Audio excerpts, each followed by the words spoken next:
So Samsung just pulled something out of left field. They dropped the Galaxy S25 Edge. And my first reaction, dang, did someone sit on this phone? Because this thing is thin. I mean, we're talking 5.8 millimeter thin. That's almost a third slimmer than the Ultra.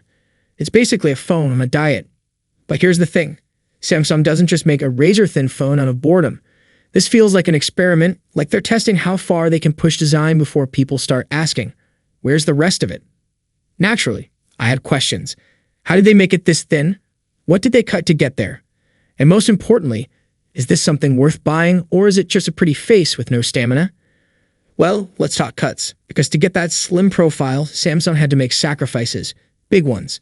The Edge ditches both the 3x and 5x telephoto cameras, and forget about laser autofocus, it's gone too.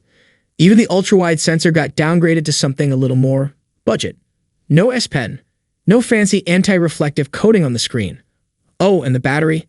Yeah, they trimmed that too, down to 3,900 mAh compared to 5,000 in the Ultra. And yet, it feels really good in the hand. There's something kind of magical about a flagship phone that's light, sleek, and doesn't feel like it's going to pull your pants down. It still rocks titanium edges, ceramic Gorilla Glass, and that signature Samsung polish. Honestly, it kind of reminds me of what Apple did with the MacBook Air. It's not the most powerful, but it's the kind of product that people fall in love with just by holding it. Now here's the twist. You'd think with all those missing features, the price would take a nice little dive too. Nope. It's launching around £1,199 in the UK. And guess what? The S25 Ultra is currently selling for the same price. So who is this for? Clearly not spec nerds. Samsung knows a huge chunk of buyers don't care about telephoto lenses or built-in styluses. They want something that looks premium, feels premium, and fits in their skinny jeans. The Edge is exactly that. It's Samsung saying, hey, what if flagship didn't mean maxed out specs, but maxed out style? And to be fair, it's not totally stripped. You still get the 200 megapixel main sensor from the Ultra.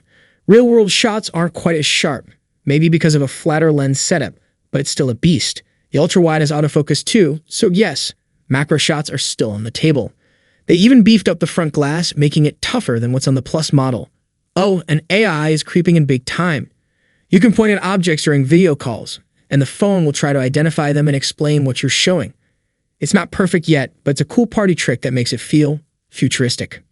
But before you rush to pre-order, let me hit you with 2 reality checks. 1, you'll probably want a case because it's so thin, it feels fragile.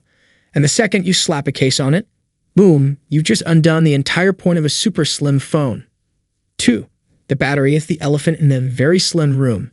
3,900 mAh is fine for now, but a couple years in, battery degradation is real and you're gonna feel it.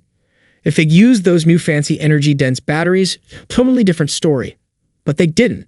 So here's my take. The S25 Edge isn't for everyone. It's for the people who want a fashion statement in their pocket. It's the spiritual cousin of foldables, without the fold.